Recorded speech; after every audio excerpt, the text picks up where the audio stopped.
Educación Financiera BBVA presenta.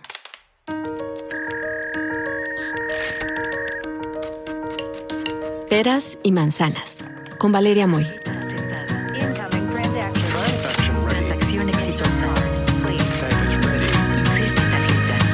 El podcast donde la economía cuenta.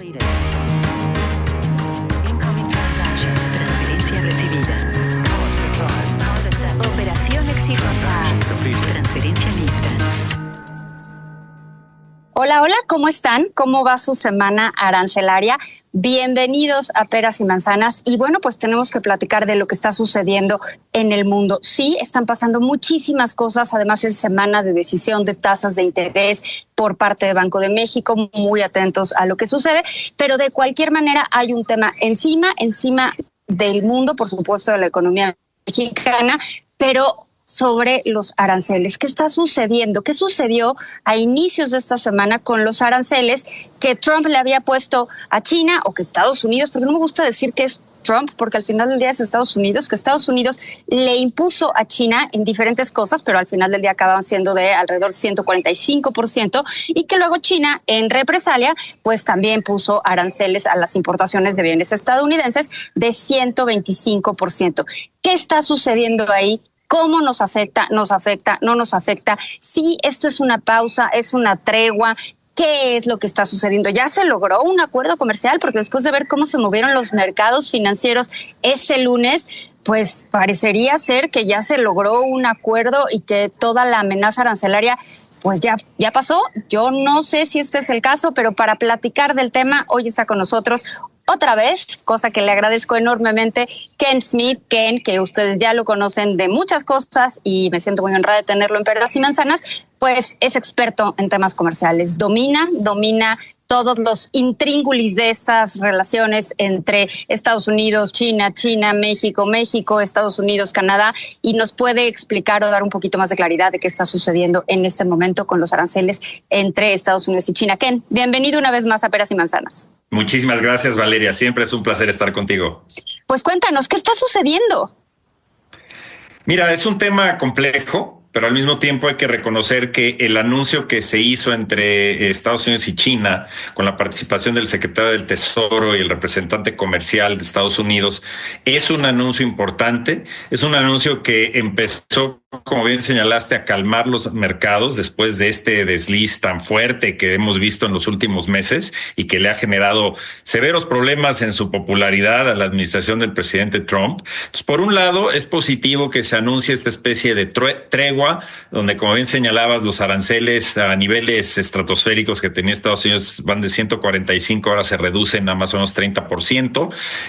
China hace lo mismo. Y por otro lado, China también suspende una serie de medidas no arancelarias que son bastante dañinas para Estados Unidos, como digamos restringir las exportaciones de minerales críticos, de los cuales depende enormemente la industria estadounidense. Entonces aquí sí hay un desarme, pero hay que hacer un matiz muy importante aquí. Lo que se está anunciando, y esto es debido a que la administración Trump sabemos que es una administración que vive de los medios, de la red social, y no tanto de la sustancia de los anuncios que se den, está dando por hecho que hay un acuerdo comercial. La realidad, cuando tú ves el documento que se firmó con China o el que se estableció con Reino Unido, básicamente lo que esto representa es un acuerdo sobre los términos de referencia de lo que se va a negociar. Los términos de referencia es algo que es, digamos, la antesala de la negociación técnica, la negociación difícil en cualquier tratado de libre comercio. Es decir, cuando nosotros renegociamos el Telecan, hubo este análisis preliminar para analizar todos los temas que se van a poner sobre la mesa. Y sí, en este caso, sí hay temas puntuales. Por ejemplo, con Reino Unido se habla de darles un cupo de 100,000 vehículos con un arancel del 10%. Se habla con China de incrementar el acceso a ese mercado, pero no es el acuerdo comercial. Hay que entender que lo que pasa en estos 3 meses digamos, de tregua, es que se tienen que reunir los negociadores técnicos a tratar de sacar adelante lo que en las alturas los miembros del gabinete señalaron como acuerdos respectivamente de Estados Unidos y China. Y esa es la parte difícil. Es decir, Estados Unidos está anunciando como un hecho, un fait accompli, lo que en realidad son términos de referencia. Y ahorita viene la parte más difícil. A mí lo que me preocupa un poco es que obviamente se van a complicar esas conversaciones y dada la expectativa de los mercados de que ya tenemos un acuerdo, echemos las campanas al vuelo, en 3 meses veamos que es un acuerdo parcial o que se retrasó o que se vuelve a enojar Trump y vuelve a subir los aranceles y podríamos estar de regreso nuevamente en esta montaña rusa de sube y baja de los mercados. Yo entendí este anuncio de la disminución de aranceles y de estos 90 días, en efecto, en ese sentido, más que como un acuerdo, porque me parece que, bueno, dista de ser un acuerdo, sí es como una tregua.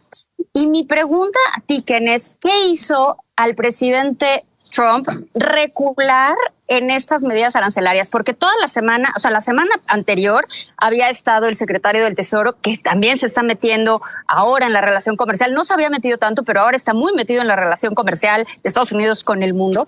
Y lo que dijo es que China era el gran perdedor. Cuando le decía al entrevistador, oye, era en una entrevista, y le decía, oye, es que esto va a tener impacto sobre los consumidores estadounidenses, no van a llegar los bienes, se cayó el número de envío de contenedores, 62%. Estamos viendo pues un freno brutal que al final del día va a repercutir en el consumidor. De alguna u otra manera, más pronto que tarde, pero va a repercutir en el consumidor.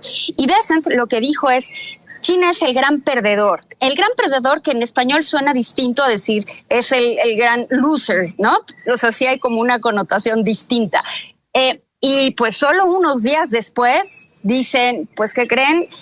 Nunca quisimos desacoplar las cadenas productivas, nunca tuvimos esa intención y en realidad, pues, los vamos a bajar de 145 a 30 y China dijo, pues, nosotros también, de 125 a 10. Y entonces no entiendo qué es lo que sucedió en el presidente Trump o en el gobierno de Estados Unidos o qué vio el gobierno de Estados Unidos que los hizo echarse para atrás, o por lo menos en esta tregua, no necesariamente en un acuerdo, pero en esta tregua de 90 días, ¿qué vieron para que los impulsara a dar ese paso? Yo creo que lo que estamos viendo es el reflejo de lo que ha estado pasando desde que anunció el famoso Día de la Liberación el 2 de abril, que hubo un colapso adicional de los mercados, un incremento muy fuerte en la presión del sector productivo de Estados Unidos, señalando que esta guerra comercial generalizada contra todo el mundo no iba a traer más que calamidades económicas para sectores específicos. Y entonces esa presión a nivel nacional, a nivel del Congreso, inclusive recordarás que se presentó una iniciativa de ley bipartidista para tratar de quitarle al presidente Trump la facultad de decidir unilateralmente qué hacer con los aranceles. Entonces, hay mucha presión en Estados Unidos, los mercados financieros, y yo creo que lo que más le duele a Trump es el tema de su popularidad, porque ha caído estrepitosamente en términos generales, pero en específico en las encuestas, cuando le preguntan a la gente qué piensa de su política de inflación, más del 60% dice que se está manejando mal, más del 52% respecto a la economía, casi el 50% respecto a los aranceles. Entonces, sí hay, creo yo, una reacción, como bien señalas, de dar pasos hacia atrás y buscar salidas que pueden ser temporales, porque al final de cuentas lo que quiere hacer Trump es seguir manteniendo la presión sobre los principales socios comerciales, pero hay temas bastante incongruentes que yo creo que hay que analizar. Estados Unidos lleva años, y sobre todo el presidente Trump, diciendo que China hace trampa, que hay prácticas desleales, que por eso depredan el mercado estadounidense, etcétera, etcétera.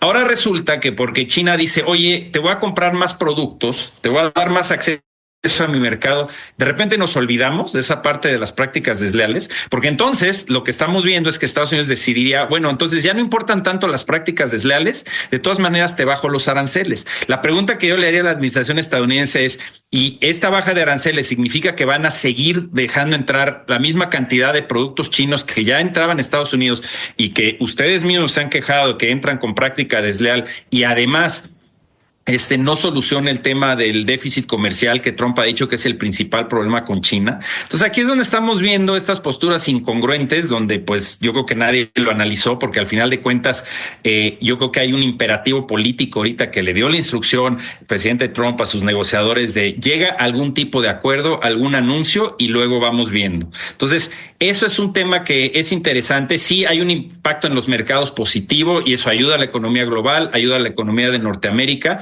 pero hay otro tema. Habrá que ver qué pasa con la negociación que México está llevando a cabo con Estados Unidos para quitarse encima estos 3 bloques de aranceles que ya hemos comentado anteriormente y la posibilidad de que haya más aranceles en contra de nuestro país a través de estas investigaciones de seguridad nacional en sectores clave como semiconductores, farmacéuticos, camiones pesados, madera, etcétera.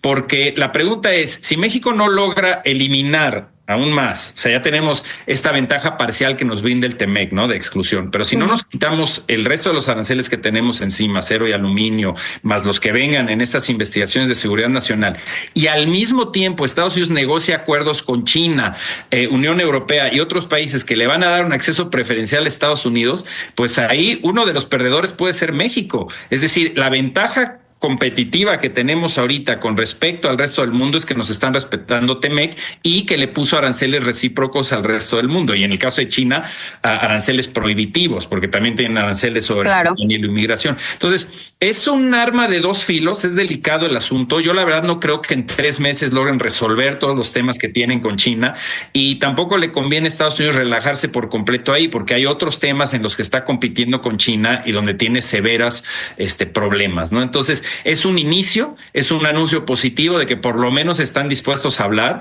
pero no tomemos el anuncio de estos términos de referencia como una situación donde podemos echar las campanas al vuelo. Absolutamente. La semana pasada escuché al secretario del Tesoro decir que los primeros 100 días del gobierno del presidente Trump eran para disrupt, ¿no? Para mover las cosas, para mover las aguas, para romper, y luego los siguientes 100 días, que ya empezaron a contar, los siguientes 100 días iban a ser para lograr acuerdos y lograr conversaciones en estas negociaciones muy al estilo del presidente de Estados Unidos. Mi pregunta, Ken, que es una pregunta amplia, es: en esta negociación, incluso para esta tregua, no estoy hablando de la negociación futura de lo que va a pasar con el acuerdo o no acuerdo comercial entre Estados Unidos y China, pero incluso para que hayan logrado echarse para atrás en estos aranceles, el anuncio se dio desde Ginebra, o sea, claramente hubo conversaciones. ¿Qué ganó China y qué ganó Estados Unidos? Mira, yo te puedo decir que en teoría, y tomando todo esto como un inicio de pláticas, es que puede reducir la tensión inmediata para que no siga esto escalando y se salga de control. Yo creo que China la jugó de alguna manera inteligente, porque además de estos aranceles que le impone a los productos estadounidenses, que sí tienen impacto en el consumidor chino, estas medidas no arancelarias que no están tanto en las noticias, pero que sí pueden dañar a Estados Unidos, pueden ser muy eficaces en generar escozor económico en Estados Unidos. El restringir, por ejemplo, exportaciones de mineral de hierro, tierras raras, hacer... Bueno, incluso las películas, o sea, en términos más soft, las películas, ¿no? Lo platicábamos, al final de cuentas, el gran perdedor de una posible guerra comercial en materia de contenido audiovisual, pues por supuesto es Hollywood, por supuesto es Estados Unidos, claro, que depende enormemente de sus ingresos para Hollywood, de las ventas post, la presentación de las películas en cines. Todo lo que viene por streaming, video, etcétera, en la India, en China, en el norte de África, en el resto de América Latina, podría estar en riesgo. Entonces, creo que China ya vio qué botones puede oprimir para generar presión. Estados Unidos, sí, como bien señala, salió a generar esta disrupción, a incendiar la pradera, y de repente se dio cuenta que el techo de su casa también se está incendiando. Entonces, por eso empezaron estas políticas, yo creo que para empezar a echar para atrás estos aranceles y esta política tan agresiva contra China y contra el resto del mundo. Aquí lo que tiene que hacer México es subirse a ese tren y decir, estás negociando con otros países, te están prometiendo acceso. El acceso con México ya lo tienes. Ya lo tienes. 3 meses negociando contigo de manera positiva hacia los intereses de Estados Unidos en materia de migración y de seguridad. Es hora de que me quites los aranceles. Yo creo que esa debería ser la narrativa principal del gobierno de México en las próximas semanas. ¿Y qué ganó China? Bueno, al final. O sea, porque al final ya Estados Unidos ganó frenar la pérdida, ¿no? De alguna manera, frenar el caos que estaba ocasionando esta disrupción con China. ¿Qué ganó China? Mira, es interesante porque hemos estado hablando con compañías que están localizadas en China, no solo compañías chinas, sino de Norteamérica o europeas, que con un arancel que enfrentaban en Estados Unidos de 145%, estaban realmente considerando salirse de China, venirse a México, inclusive regresar a Estados Unidos para aquellas que son estadounidenses, las empresas europeas buscando alternativas en el sureste asiático.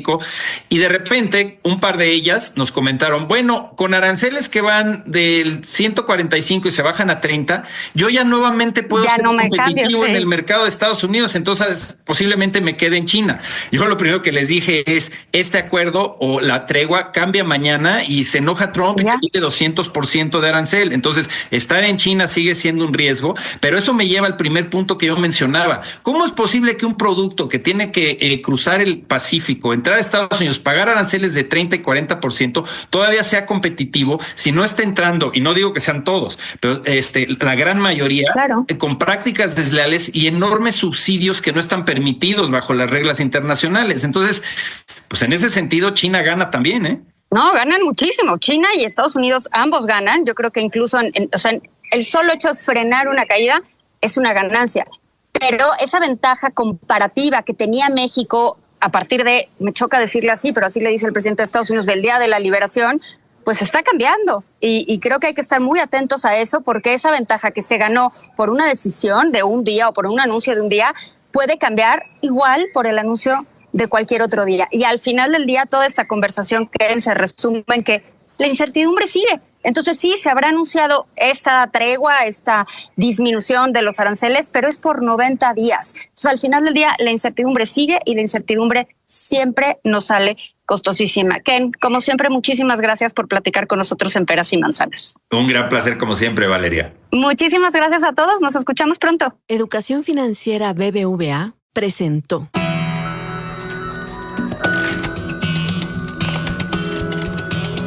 Peras y Manzanas, con Valeria Moy.